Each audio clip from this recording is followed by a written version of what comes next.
tant que local de Verbier, le Bec, c'est clairement quelque chose de spécial. C'est une montagne qu'on regarde depuis qu'on est tout petit. On voit l'extrême se dérouler chaque année, donc c'est clair que c'est assez mythique comme montagne. C'est un peu, on va dire, l'étape ultime du freeride. C'est la montagne la plus raide, la plus compliquée et c'est un peu, je trouve, la montagne qui représente vraiment le freeride. Si on veut montrer à quelqu'un une montagne, on montre le Bec. Ce triangle parfait, hyper raide, avec plein de cailloux et pouvoir descendre à ski, c'est juste bluffant.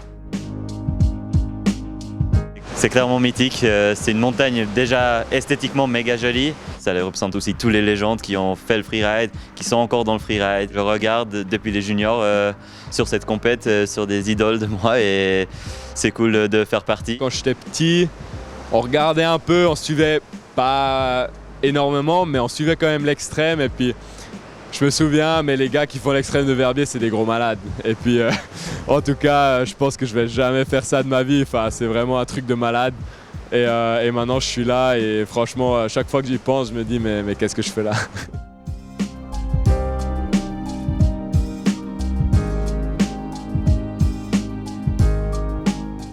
Elle fait un peu peur à tout le monde, je pense, même ceux qui l'ont fait plusieurs fois. Extrêmement raide, il y a des gros rochers, il y a des cailloux un peu de partout. Faut pas tomber et ouais, elle fait peur. Quand même une boule au ventre en arrivant en haut du Jumbo aujourd'hui, à voir ce gros bec. Surtout en fait de le voir de devant, c'est même pas le plus impressionnant. Souvent on a une meilleure perspective quand on regarde en fait depuis en bas. C'est vraiment de là qu'on voit à quel point c'est raide et à quel point il y a beaucoup de cailloux. Donc de devoir faire un run de compétition du sommet du Bec, ça fait peur, mais c'est clair que ça pourrait être chouette, mais je vais pas pousser plus que temps pour le faire parce que ça fait vraiment peur.